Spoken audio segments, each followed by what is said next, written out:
नमस्कार, आपका स्वागत है ट्रांसपोर्ट इमेज में। मैं हूँ विदिशा। आइए नजर डालते हैं अब तक अहम खबरों पर।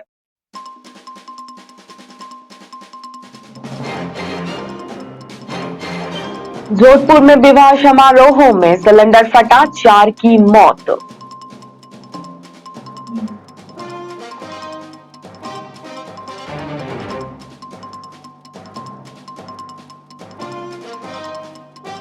लॉ कॉलेज मामले में प्राचार्य व सहायक प्राध्यापक निलंबित, 3 शिक्षकों को हटाया गया।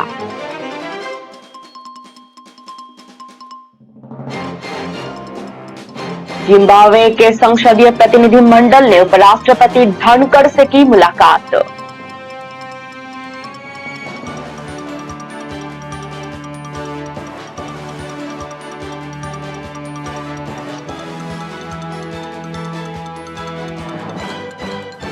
कपकोट में कार हादसे में 4 की मौत, 2 घायल।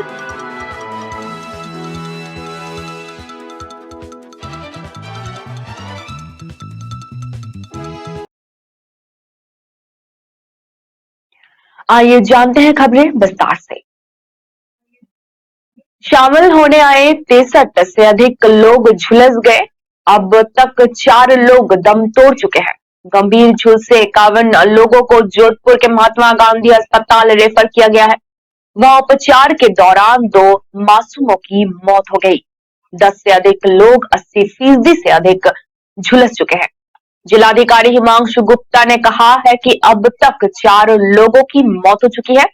उन्होंने एसपी अनिल कयाल के साथ भूमरा गांव पहुंचकर स्थिति का जायजा लिया है। प्रदेश के मुख्यमंत्री अशोक गहलोत और केंद्रीय जल शक्ति मंत्री गजेंद्र सिंह शेखावत ने हादसे पर दुख जताया है।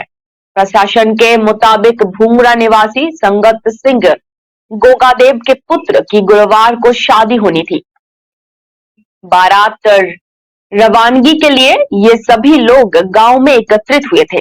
भोजन से पहले सिलेंडर से गैस रिसाव होने के कारण विस्फोट हुआ। विस्फोट इतना शक्तिशाली था कि मकान की एक छत धराशायी हो गई।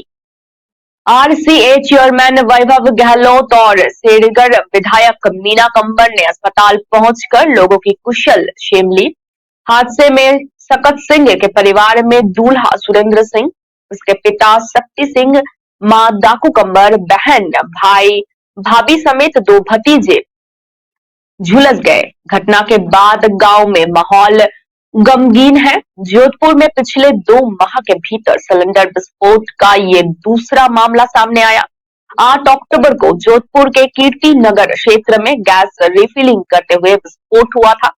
इसमें 15 से ज्यादा लोग झुलस गए थे और 5 से ज्यादा लोगों की जान चली गई थी।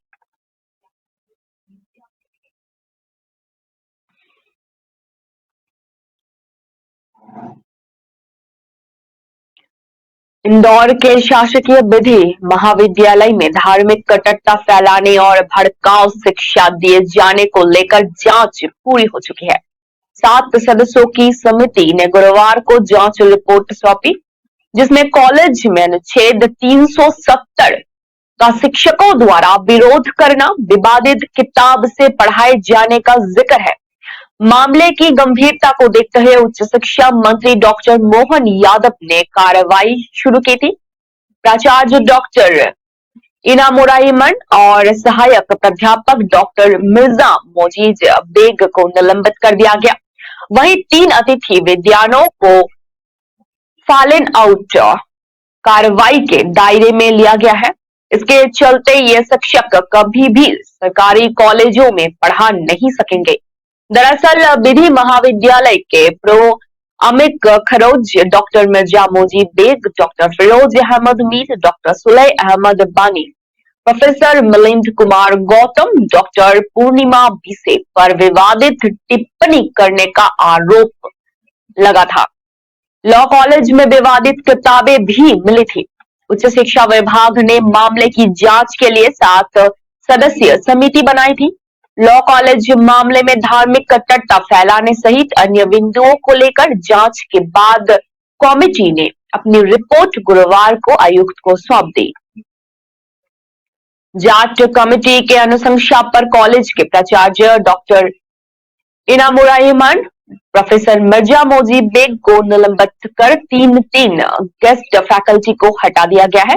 जांच में समिति के सामने अनुच्छेद 370 का विरोध और भारतीय सेना पर आपत्तिजनक टिप्पणी करने की बात साबित हुई है।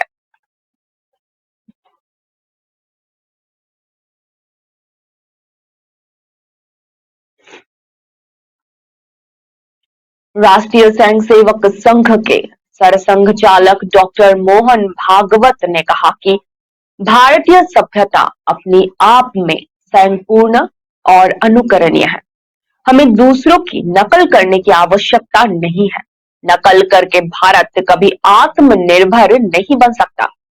आरएसएस के तृतीय वर्ष संघ शिक्षा वर्ग का गुरुवार को समापन हुआ। इस कार्यक्रम में काशी महापीठ के 87th जगगुरु डॉक्टर मल्लिकार्जुन शिवाचार्य महास्वामी बतौर मुख्य अतिथि उपस्थित रहे। इस अवसर पर स्वयंसेवकों को पाथेय देते हुए सरसंघ चालक ने कहा कि मौजूदा समय में सभी को भारत की आवश्यकता है। भारत दुनिया में चर्चाओं का केंद्र है। भारत को लेकर दुनिया के विश्वास में बढ़ोतरी हुई है। डॉक्टर भागवत ने बताया कि G20 की अध्यक्षता भारत को मिलाने कोई साधारण बात नहीं है, लेकिन ये प्रारंभ है। अभी इसे और लंबा सफर तय करना बाकी है। भारत को विश्व गुरु बनाना किसी संस्था या व्यवस्था का काम नहीं है। इसके लिए समाज के सहयोग और सहभागिता की आवश्यकता है। संघ प्रमुख ने हिंदू शब्द की परिभाषा को दोहराते हुए बताया कि हिंदू किसी पूजा पद्धति, सांस्कृतिक परंपरा का नाम नहीं, बल्कि एक महान योगदान, एक महान आदर्श है।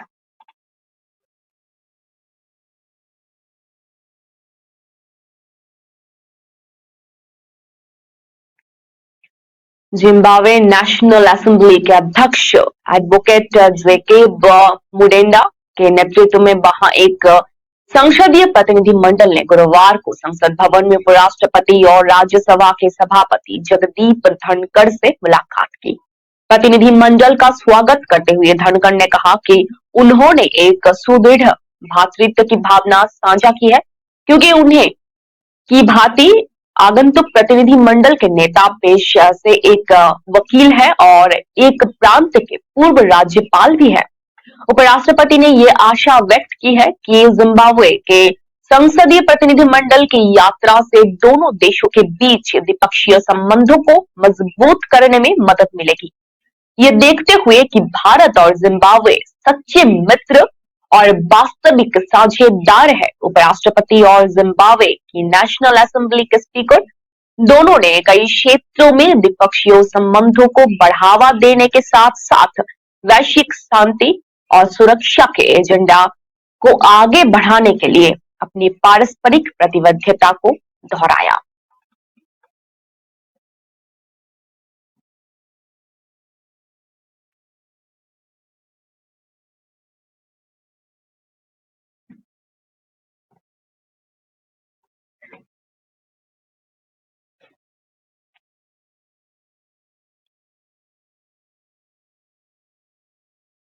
उत्तराखंड के बागेश्वर जिले के कपकोट के रमांडी में हुए सड़क हादसे में 4 लोगों की मौत हो गई। मृतकों में एक पुरुष सहित 4 महिलाएं शामिल है, जबकि 2 लोग घायल हुए हैं, जिन्हें अस्पताल में भर्ती करवाया गया है। कपकोट के दूरस्थ बिचला दानपुर के कनौली रमांडी सड़क पर शाम एक कार सड़क के करीब 100 मीटर नीचे खाई में जा गिरी। कार में 6 लोग सवार थे। स्थानीय लोगों की मदद से इन सभी को अस्पताल में भर्ती करवाया गया। एसडीआरएफ ने बताया कि हादसे में एक पुरुष और 3 महिलाओं की मौत हो चुकी है। थानाध्यक्ष प्रताप सिंह नगरकोटी ने बताया कि सूचना के बाद पुलिस और एसडीआरएफ की टीम मौके पर पहुंची और सभी को कार से बाहर निकाला। इनमें से एक पुरुष और 3 महिलाओं की मौत हो गई थी, जबकि 2 लोग घायल थे। मृतकों की शिनाख्त 60 वर्षीय दरपान सिंह पुत्र दान सिंह निवासी बिंदु सक्का, 95 वर्षीय लाली देवी पत्नी खुशाल सिंह निवासी ग्राम चेटानगर, गोपुनी देवी पत्नी गोपाल सिंह ग्राम निवासी चेटानगर और अन्य भी शामिल थे। घायलों में 4 वर्षीय ज्योति पुत्र गंगा सिंह निवासी ग्राम छोटानगर और 32 वर्षीय पुष्पा देवी भी थी। एसडीआरएफ टीम ने इन सबको निकालकर जिला पुलिस के सुपुर्द कर दिया है।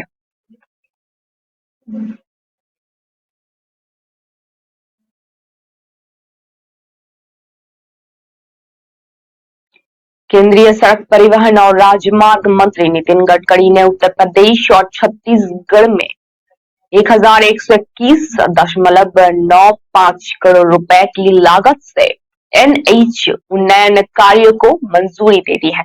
गडकरी ने गुरुवार को सिलसिलेवार ट्वीट करके ये जानकारी दी कि उत्तर प्रदेश के अमेठी बाईपास एनएच 931 के पिंड सोल्जर के साथ 2 लेन के निर्माण को 283.86 करोड़ रुपए की साथ मंजूरी दे दी गई है। उन्होंने कहा इस परियोजना से यातायात सुगम होगी, कृषि उत्पन्न उत्पादकों का परिवहन आसान होगा और व्यापार व औद्योगिकी विकास में ये मददगार भी साबित होगा, जिससे क्षेत्र के सामाजिक आर्थिक विकास को बढ़ावा मिलेगा। गडकरी ने बताया कि छत्तीसगढ़ में ईपीसी मोड के तहत एनएच 130D पर कोंडागांव और नारायणपुर जिले में पिंड सोल्डर कॉन्फ़िगरेशन के साथ 2 लेन उन्नयन कार्य को 322.40 करोड़ रुपए की लागत के साथ स्वीकृति दे दी गई है।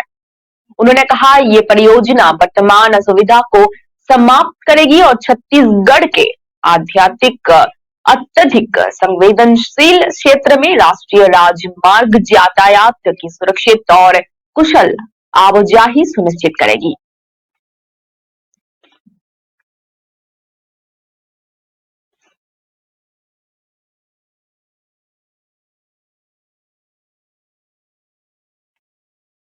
पश्चिम अफ्रीका देश आइवरी कोस्ट से आए वरिष्ठ अधिकारियों एवं राजनयिकों ने गुरुवार को इंदौर में methane gas plant, city bus transmission system इत्यादि के बारे में विस्तार से जानकारी ली।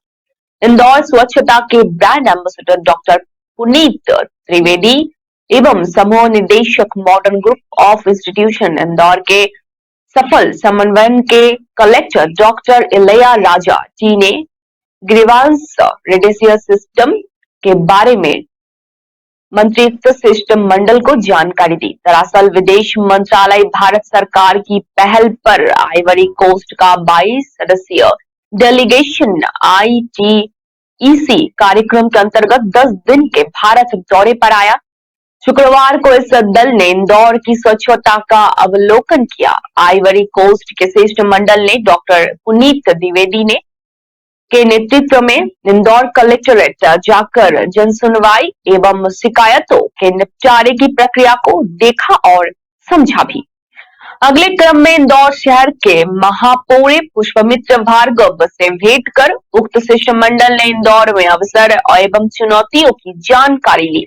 इंदौर सिटी बस ट्रांसमिशन की जानकारी लेने के लिए राजनयिक एवं वरिष्ठ अधिकारी अटल इंदौर सिटी ट्रांसपोर्ट गीता भवन पहुंचे, जहां प्रबंधक एवं पीआरओ माला सिंह ठाकुर ने समस्त जानकारी उन्हें दी। डॉक्टर पुनीत कुमार द्विवेदी ने अपने उद्बोधन के द्वारा उक्त डेलीगेशन को विभिन्न नवाचार जैसे स्वच्छ भारत अभियान और मीथेन गैस प्लांट, सार्वजनिक परिवहन नवाचार और रणनीति, स्वच्छ भारत मिशन इंदौर से सबक आदि के बारे में विस्तार से चर्चा की।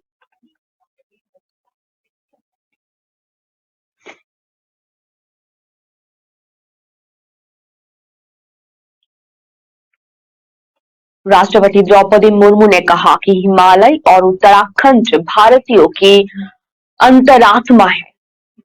आध्यात्मिक शांति और शारीरिक उपचार दोनों ही दृष्टियों से उत्तराखंड कल्याण का सूत्र रहा। आधुनिक एवं आयुर्वेद चिकित्सा के क्षेत्र में उत्तराखंड निरंतर अपनी परंपराओं को आगे बढ़ाने के लिए नए नए संस्थान भी स्थापित कर रहा है। गुरुवार की रात्रि राष्ट्रपति द्रौपदी मुर्मू का पहली बार उत्तराखंड आगमन पर मुख्यमंत्री आवास में नागरिक अभिनंदन किया गया। इस दौरान उन्होंने कहा कि देवभूमि, तपोभूमि और वीर भूमि उत्तराखंड में आना उनका सौभाग्य है। हिमालय को महाकवि कालिदास ने देवात्मा कहा। राष्ट्रपति के रूप में हिमालय के आंगन उत्तराखंड में आप सबके अतिथि सत्कार का उपहार प्राप्त करके मैं मैं कृतार्थ मानती हूँ अपने आप को। राष्ट्रपति ने विभिन्न विकास परियोजनाओं के शिलान्यास और लोकार्पण पर हर्ष व्यक्त करते हुए कहा कि इन परियोजनाओं से लोगों के लिए जन सुविधाएं बढ़ेगी। साथ ही इन परियोजनाओं के लिए केंद्र सरकार और राज्य सरकार की सराहना की। उन्होंने कहा कि राज्य के विकास की इस यात्रा में उत्तराखंड के परिश्रमी और प्रतिभाशाली निवासियों का महत्वपूर्ण योगदान है। हमारी परंपरा में नागाधिराज हिमालय के क्षेत्र में रहने वाले लोगों को देवताओं का वंशज माना गया है।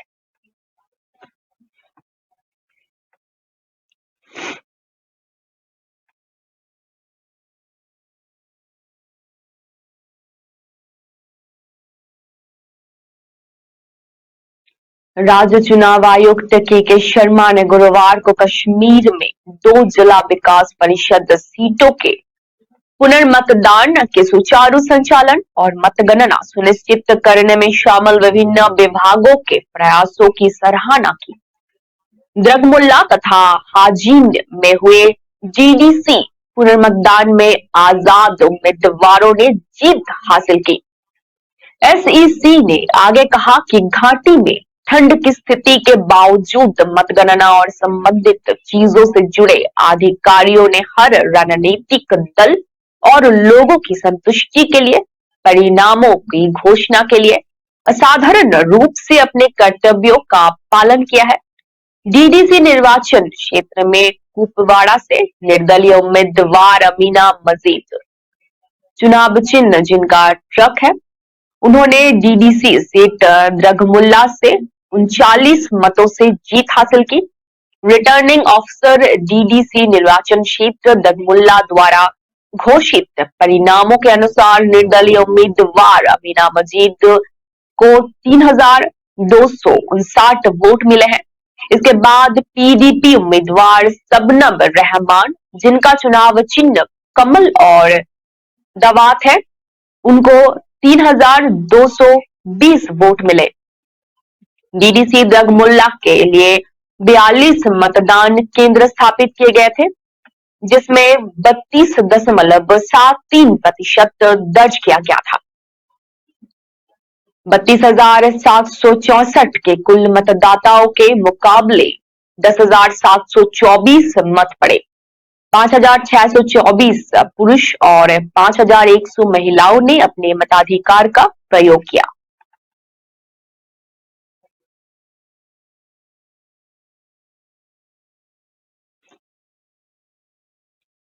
पीडीपी अध्यक्ष महबूबा मुफ्ती ने अनंतनाग जिले में उन्हें प्रदान किया गया सरकारी आवास गुरुवार को खाली कर दिया। महबूबा मुफ्ती उन 8 पूर्व विधायकों में से एक थी जिन्हें सरकारी आवास खाली करने का नोटिस जारी किया गया था। उन्होंने गुरुवार को बंगले से अपना सामान उठा लिया। अधिकारियों ने कहा कि जम्मू कश्मीर की पूर्व मुख्यमंत्री और दक्षिण कश्मीर की सांसद ने परिसर खाली करने से पहले अपना बकाया किराया भी चुका दिया। अधिकारियों के मुताबिक वो अपनी बहन के घर शिफ्ट हो गई है। हालांकि सुरक्षा एजेंसियों ने उनके राजनीतिक कद को देखते हुए आवास की जगह को सुरक्षित करार दिया है। इससे पहले मुफ्ती ने अधिकारियों से नोटिस मिलने के बाद यहां गुफकर इलाके में स्थित अपना उच्च सुरक्षा वाला आधिकारिक बंगला खाली कर दिया था।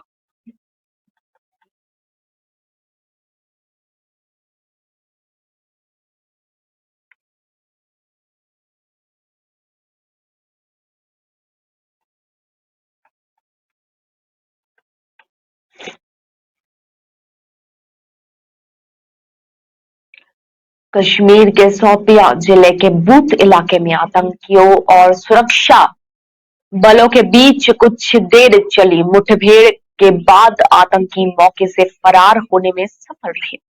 सुरक्षा बलों ने मुठभेड़ स्थल से 2 दो पिस्तौल राउंड और 3 AK-47 राउंड बरामद किए हैं।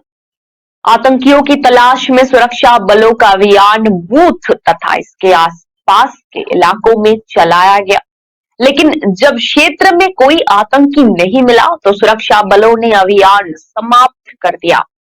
पुलिस ने बताया कि बुधवार शाम को पुलिस सेना और CRPF के संयुक्त टीम ने बूथ क्षेत्र में आतंकियों की मौजूदगी की सूचना मिलने के बाद पूरे क्षेत्र की घेराबंदी करते हुए तलाशी अभियान शुरू किया था। तलाशी अभियान के दौरान क्षेत्र में छिपे आतंकियों ने अचानक सुरक्षा बलों ने गोलीबारी शुरू कर दी, जिसके बाद मुठभेड़ शुरू हो गई। अधिकारी ने बताया कि शुरुआती मुठभेड़ के बाद आतंकियों से कोई संपर्क स्थापित नहीं हो सका। हालांकि रात के अंधेरे की वजह से सुरक्षा बलों ने घेराबंदी कड़ी कर दी।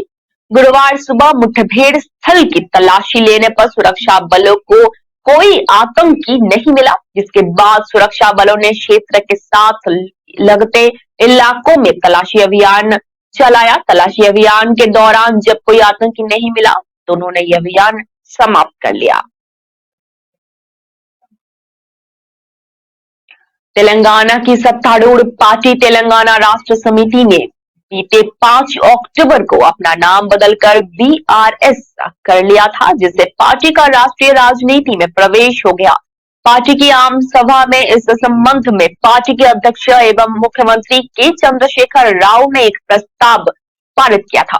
केंद्रीय चुनाव आयोग ने गुरुवार को TRS के अध्यक्ष और मुख्यमंत्री के चंद्रशेखर राव को बताया कि उनकी पार्टी का नाम परिवर्तन स्वीकार कर लिया गया है।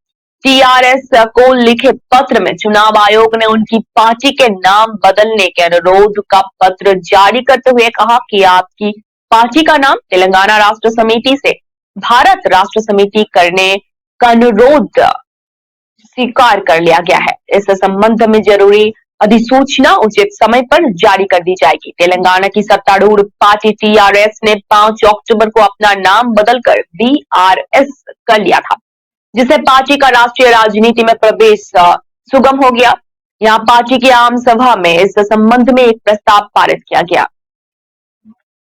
इस आम सभा में पार्टी के विधायक, सांसद, जिला अध्यक्ष, मंत्री परिषद उपस्थित थे और पार्टी का चुनाव चिन्ह और झंडे की आविष्कार की गई थी। तेलंगाना राष्ट्र समिति अब भारत राष्ट्र समिति से परिवर्तित पार्टी नई दिल्ली में अपना पार्टी कार्यालय को सरदार पटेल रोड पर स्थापित किए हैं।